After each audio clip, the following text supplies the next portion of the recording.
Hello guys, welcome back to Be the Topper. This is part 9 of chapter 1 of Capital Market Module. ये part 9 है और इसमें आज हम क्या बात करेंगे, जैसे कि आपको स्क्रीन पर दिख रहा होगा, execution of orders. Execution of orders it's very simple.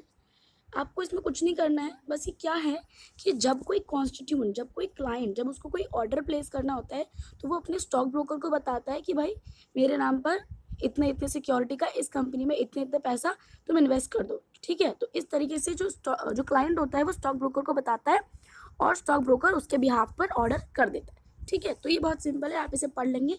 अगर आपको कोई डाउट आएगा तो प्लीज़ उसे कमेंट सेक्शन में लिखिए, तो मैं आपको डाउट आपका क्लियर कर दूँगी. ठीक है, आगे जो टॉपिक है कॉन्ट्रैक्ट नोट, ये इंपॉर्टेंट है, इसको हम ध्यान से पढ़ेंगे. ये है कॉन्ट्रैक्ट नोट. कॉन्ट्रैक्ट नोट क्या होता है? Contract note is a confirmation of trade. Confirmation of trade मतलब जो ट्रेड जो स्टॉक ब्रोकर करता है किसके बिहाफ पर, क्लाइंट के बिहाफ पर, एक दिन में उसका ट्रेड का कॉन्फर्मेशन होता है कॉन्ट्रैक्ट नोट. ठीक है, और स्टॉक ब्रोकर एक पेपर होता है, उस पर सब कुछ जानकारी होती है ट्रेड के बारे में, जो कि हम आगे देखेंगे यहाँ पे, उसे कहते हैं हम कॉन्ट्रैक्ट नोट. ठीक है, तो जो स्टॉक ब्रोकर होता है should issue a contract note to his clients for trades. मैंने आपको पहले भी बताया था कि जो स्टॉक ब्रोकर होता है वो अपने क्लाइंट्स को इशू करता है कॉन्ट्रैक्ट नोट्स. ठीक है, तो the contract note should contain name and address of the TM, the SEBI registration number of the TM, details of trade जैसे कि order number, trade number, order time, trade time, security name, quantity, trade price, brokerage कितनी charge करेगा, settlement number क्या है, details of the other Levi's. Okay,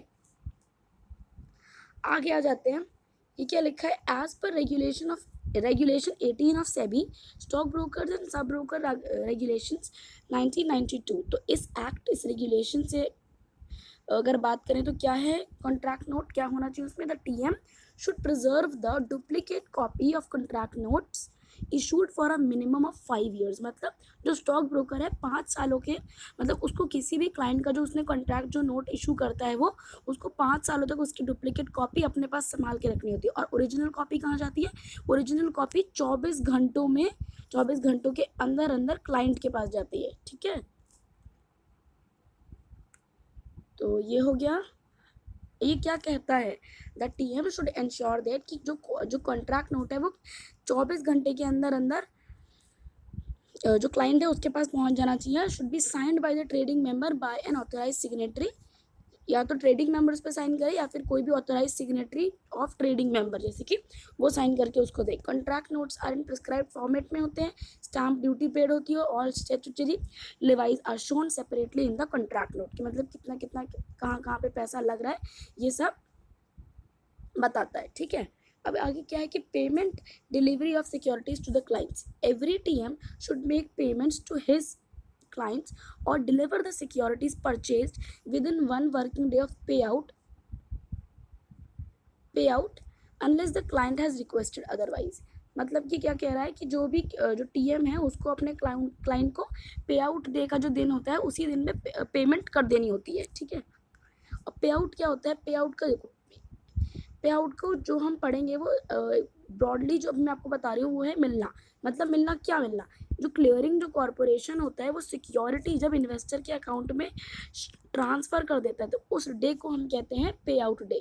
बाकी जब हम इसको डिटेल में पढ़ेंगे नेक्स्ट चैप्टर्स में कुछ आएगा तो तब हम इसको वहाँ पे इसको डिटेल में पढ़ेंगे. इतना आपके लिए अभी ये काफ़ी है समझने के लिए. तो ये हो गया. आगे बात करते हैं ब्रोकरेज.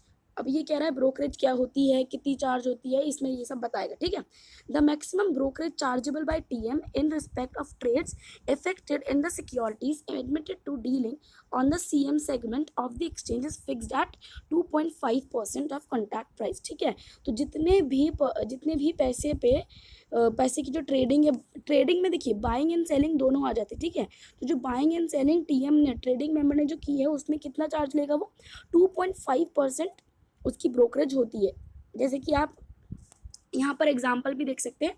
एग्जाम्पल दिया गया है क्या? For example, if a client has sold 10,000 shares of a scrip at 50 rupees, what is the maximum brokerage that the client can be charged? मतलब एक क्लाइंट है, उसने 10,000 शेयर खरीदे, एक शेयर 50 रुपये का है, ठीक है। जैसे कि यहाँ पे देखिए आपको एग्जांपल में दिख भी रहा होगा कि एक शेयर कितने रुपए का है, 50 रुपये का है, 10,000 शेयर खरीदे हैं और ब्रोकरेज चार्ज कितनी लगती है, 2.5। तो इसको हम 2.5 जब इसको ऐसे करके जब इस वैल्यू का जब हम 2.5 जब निकालेंगे तो कितना आएगा, ये आ जाएगा। आप इसको करके देखें, आप बहुत आसान है, आपको समझ में भी आ जाएगा, ठीक है। आगे आते हैं segregation of bank account. Segregation of bank account में कुछ नहीं है, the TM should maintain separate bank account for clients fund और ओन फंड। इसमें क्या होता है, जो ट्रेडिंग मेंबर होता है ना, उसको क्या करना होता है, अपने फंड्स के लिए, भाई देखो अपने फंड्स के लिए तुम अलग अकाउंट बनाओ, और जो टीएम का जो तुम्हारा जो क्लाइंट का जो जितने भी फंड आएंगे उसके लिए तुम अलग अकाउंट बनाओ। ये सिर्फ ये कहता है, और इसमें ज़्यादा कुछ भी नहीं है। अगर आपको कुछ भी समझ में नहीं आया तो कमेंट सेक्शन में लिखिए और पूछ लीजिए, ठीक है। अब आगे बात segregation of demat beneficiary account, मतलब कि जो डीमैट जो अकाउंट होते हैं उसको भी आपको अलग अलग करना है। डीमैट अकाउंट जो क्लाइंट का होगा वो अलग होगा और जो टीएम का होगा वो अलग होगा, ठीक है। एक और बात यहाँ पर लिखी हुई है, जैसे उसे हम यहाँ पढ़ेंगे, the trading member may keep one consolidated constituents beneficiary account for all it's constituent, मतलब कि क्लाइंट, यहाँ मैं आपको फिर से बता रही हूँ, और different accounts for each of its constituent. मतलब ये क्या कह रहा है कि जो ट्रेडिंग मेंबर है वो कंसोलिडेटेड क्लाइंट का बेनिफिशियरी अकाउंट भी बना सकता है, बट उसको मतलब ये भी ऑप्शन है टीएम के पास, बट उसको जो डीमैट जो अकाउंट्स होते हैं उसको अलग अलग करना होता है। ओके, ये हो गया। आगे हम पढ़ेंगे सब ब्रोकर क्लाइंट्स रिलेशन। पहले आपको याद होगा कि हमने पिछली वीडियो में हमने क्या पढ़ा, हमने पढ़ा था कि ब्रोकर और क्लाइंट्स की क्या रिलेशन होते हैं, ठीक है। बट अब हम क्या पढ़ेंगे, अब हम पढ़ेंगे सब ब्रोकर और क्लाइंट के बीच में क्या रिलेशन होते हैं। A sub broker is required to enter into a tripartite agreement. Tripartite agreement में कौन होते हैं, देखिए जो ट्रीपार्टाइट जो अग्रीमेंट है ये यहाँ पे क्या रहा है कि इसमें 3 पार्टीज होती हैं। कौन कौन, एक स्टॉक ब्रोकर होगा, एक सब ब्रोकर होगा, और नेक्स्ट क्या होगा, नेक्स्ट होगा क्लाइंट, ठीक है। तो ये तीनों को मिला के एक 3 पार्टी वाला एग्रीमेंट बन जाता है। आगे समझते हैं क्या लिखा है, ये रहा, there should be privacy of contract between the stock broker and the sub broker's client। मतलब कि सब ब्रोकर का जो क्लाइंट है और स्टॉक ब्रोकर का जो क्लाइंट है उसके बीच में एक प्राइवेसी होनी चाहिए कॉन्ट्रैक्ट में, ठीक है। A separate agreement has to be executed for each exchange. हर एक्सचेंज के लिए एक सेपरेट अग्रीमेंट बनाया जाता है।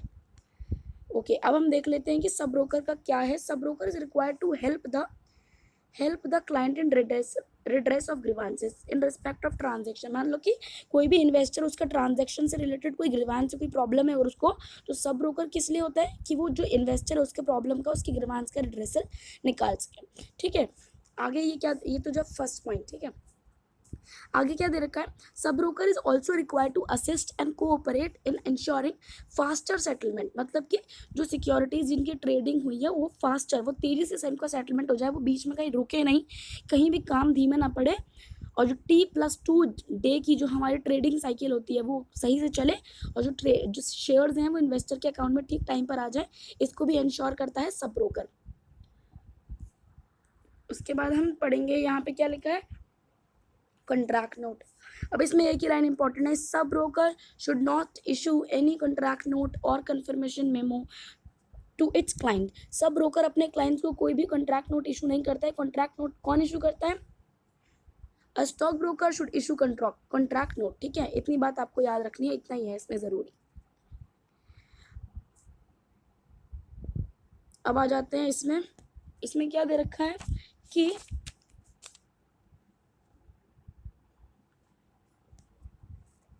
transaction and securities executed on behalf of a client introduced through the sub broker should be settled by delivery payment between the stock broker and the client directly in accordance of the rule। मतलब कि क्या कह रहा है, जो sub broker, the transaction and securities executed on behalf of a client introduce through, मतलब कि जो सब ब्रोकर, अगर कोई किसी सब ब्रोकर ने अगर एक क्लाइंट को इंट्रोड्यूस किया है तो उसकी डिलीवरी पेमेंट भी किसके बीच में होगी, मतलब स्टॉक ब्रोकर और क्लाइंट के बीच में डायरेक्टली होती है। इसके बारे में हम पीछे भी पढ़ चुके हैं। अब ये जो हमारा टॉपिक है ये है इन्वेस्टर सर्विस सेल और आर्बिट्रेशन। ये थोड़ा सा इंपॉर्टेंट है और इसको आपको याद रखना है। इसको मैं आपको एक फ्लो चार्ट में एक समझाऊंगी पहले, वो बहुत ही ईजी हो जाता है समझने के लिए। उसके बाद हम ये टेक्स्ट पढ़ेंगे इसमें क्या लिखा है, ठीक है। तो सबसे पहले क्या होता है, सबसे पहले एक इन्वेस्टर है, मान लो एक इन्वेस्टर है, ठीक है। ये कहाँ जाएगा, ये आईएससी के पास जाएगा। आईएससी क्या है, इन्वेस्टर सर्विस सेल है, ठीक है। आईएससी मतलब इन्वेस्टर कोई कंप्लेंट लेके जाएगा कि भाई देखो मेरे को ये कंप्लेंट है और तुम इसका सोल्यूशन निकालो, तो वो आईएससी के पास चला जाएगा। अब आईएससी ने देखा कि क्या प्रॉब्लम है, क्या ग्रीवांस है, तो वो क्या करेगा कि वो टीएम के पास भेज देगा, क्योंकि जो इन्वेस्टर है वो जो ट्रेडिंग करता है वो तो टीएम के थ्रू ही करता है ना। तो टीएम क्या आपके पास भेज देगा कि टीएम तुम रेजोल्यूशन की ट्रेडिंग मेंबर तुम इसका रेजोल्यूशन निकालो। और अगर ट्रेडिंग मेंबर इसका रेजोल्यूशन नहीं निकाल पाता है तो 6 महीने के अंदर अंदर ये बात कहाँ चली जाएगी, ये बात चली जाएगी आर्बिट्रेशन के पास, ठीक है। ये तो बहुत आपको सिंपल से समझ में आ गया होगा। अब हम समझते हैं जो टेक्स्ट में क्या लिखा है। ये टेक्स्ट क्या कह रहा है अभी देख लेते हैं हम। Investor complaints received against the trading members companies in respect of claims disputes for transaction executed on the exchange are handled by the investor service cell, ठीक है। जो इन्वेस्टर अपनी कंप्लेंट लेकर आते हैं अगेंस्ट किसके, ट्रेडिंग मेंबर से related उनको कोई प्रॉब्लम होती है या फिर कंपनी से रिलेटेड, तो वो किसके पास लेकर आते हैं, इन्वेस्टर सर्विस सेल के पास, ओके, ताकि इस डिस्प्यूट का आप रिड्रेसल निकालो। उसके बाद क्या है, the complaints are forwarded to trading member, जैसे मैंने आपको बताया कि कंप्लेंट उसके बाद ट्रेडिंग मेंबर को फॉरवर्ड कर दी जाती है ताकि वो रेजोल्यूशन निकाले एंड सीकिंग क्लैरिफिकेशन, और वो क्लैरिफिकेशन भी दी। The ISC follows up with the trading member, the investor service cell follows up with the trading member, मतलब कि ट्रेडिंग मेंबर को कुछ टाइम देके उसे कहते हैं कि भाई देखो तुम इसका रेजोल्यूशन निकाल लो, और अगर वो नहीं निकाल पाता तो आगे का काम किया जाता है। And makes efforts to resolve the complaint, ठीक है। उसके बाद कि तुम मतलब कि एफर्ट करो कंप्लेंट को सॉल्व करने में। In certain cases, on account of conflicting claims made by the investor and the trading member, when it is not possible to administratively resolve the complaint, investors are advised to take recourse to the arbitration mechanism prescribed by the exchange।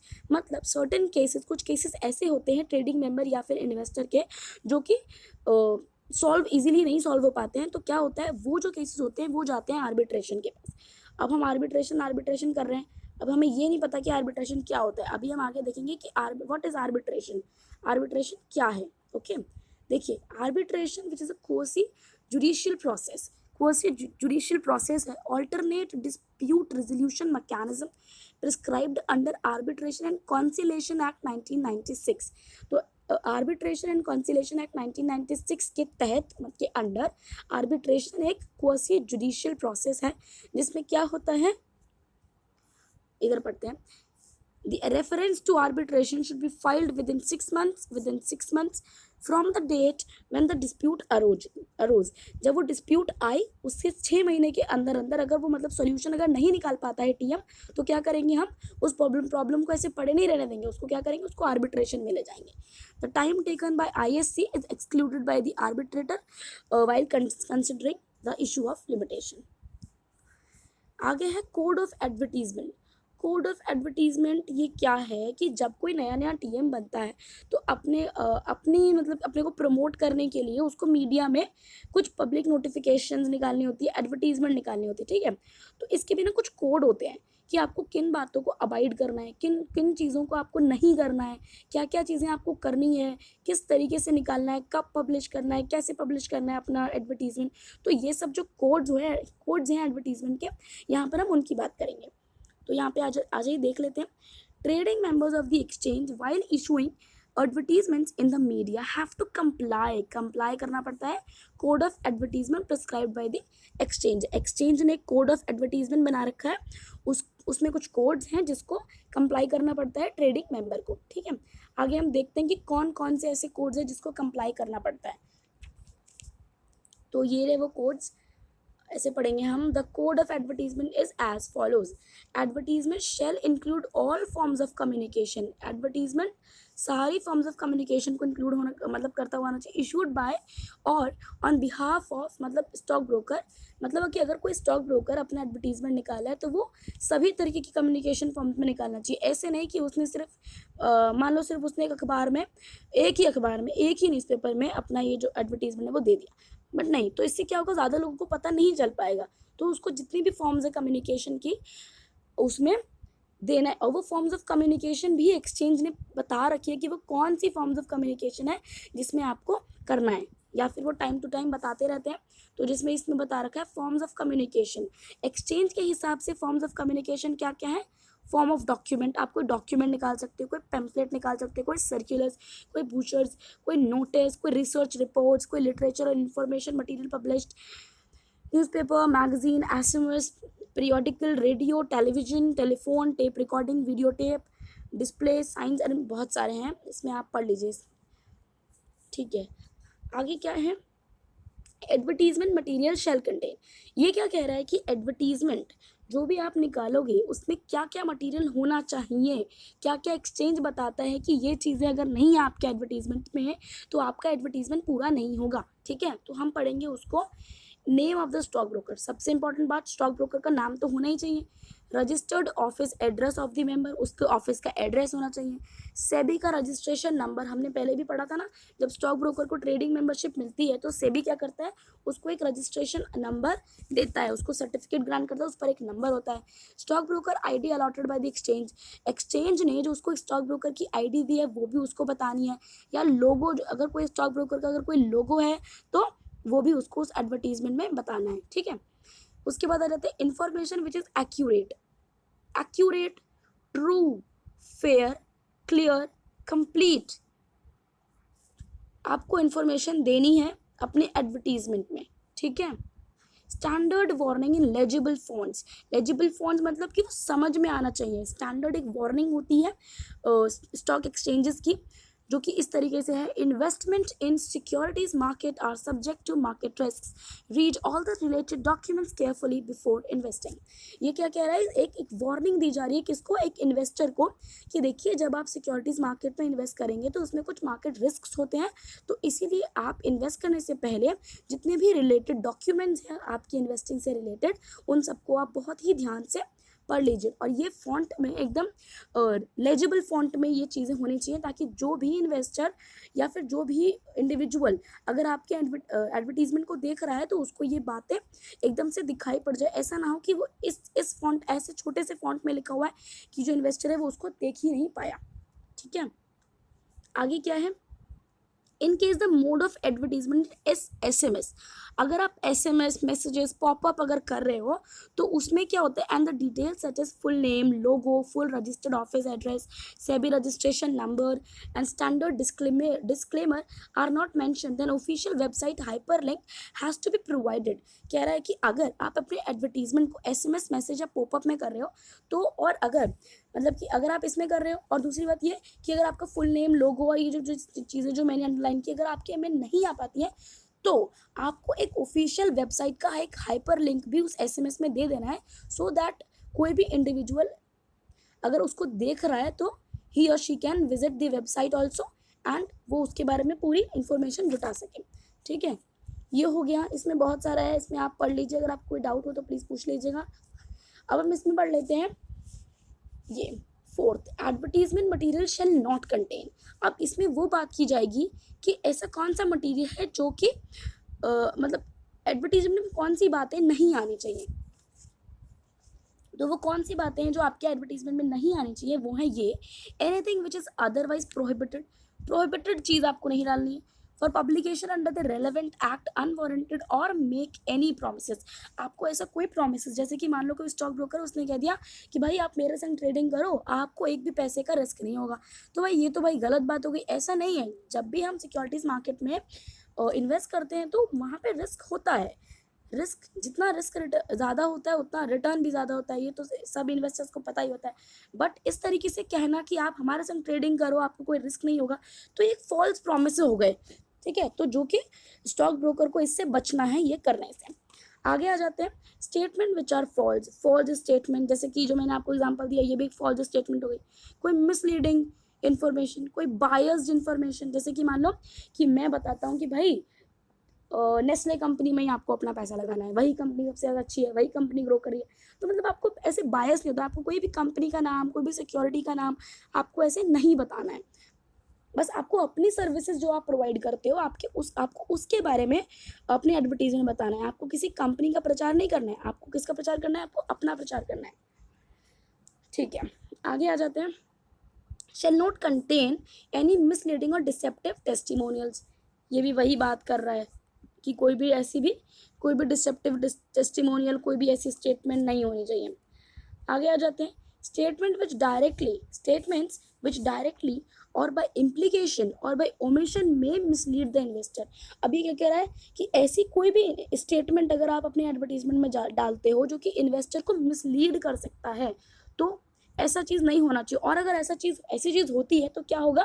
जब stock exchange के पास जब आप stock अपने जो advertisement है उसको publish करने से 7 दिन पहले आपको स्टॉक एक्सचेंज को दिखाना होता है, तो वो उसको कैंसिल कर देंगे। तो यही होगा, और आप पे फाइन भी लग सकता है, कुछ भी हो सकता है। तो आपको इस तरह की कोई भी क्लेम नहीं करने हैं।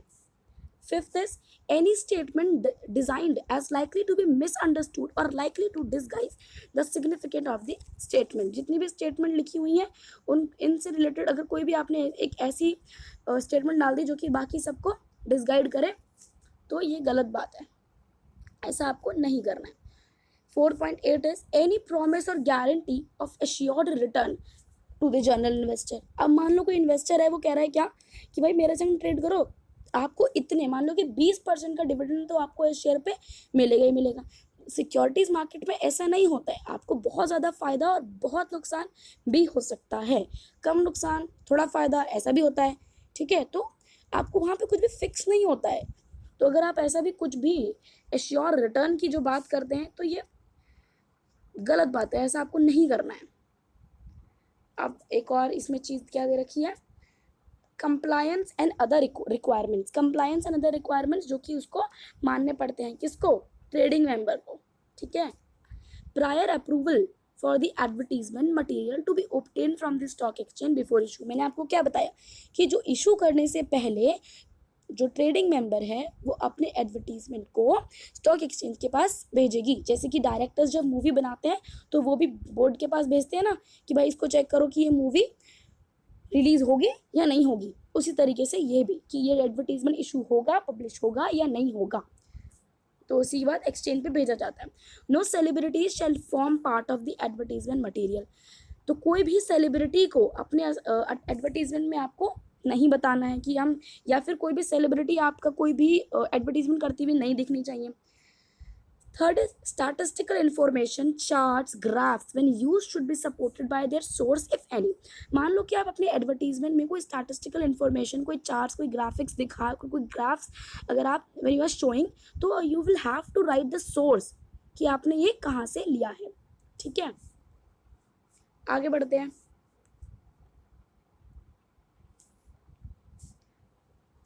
Copy of the advertisement shall be submitted to the exchange at least 7 days। इसको हम हाईलाइट करेंगे कि 7 days इशू में होने चाहिए पहले, उससे पहले मतलब कि वैसे ये बात ये है कि जो स्टॉक एक्सचेंज है, मान लो कि मैंने आज 2 मई है, मान लो कि 2 मई है आज, तो मैंने आज भेजा, तो मतलब कि जो मेरा एडवर्टीजमेंट है वो 9 मई तक जाकर कहीं पब्लिश हो पाएगा अगर एक्सचेंज ने उसको पब्लिश होने की मंजूरी दे दी। तो मतलब कि 7 दिन पहले आपको अपना जो एडवर्टीजमेंट है, जो कॉपी है एडवर्टीजमेंट की, वो स्टॉक एक्सचेंज के पास भेजनी पड़ती है, ये बताने के लिए, ये पूछने के लिए उनसे कि हमारा जो एडवर्टीजमेंट है वो सही है या नहीं है, ठीक है।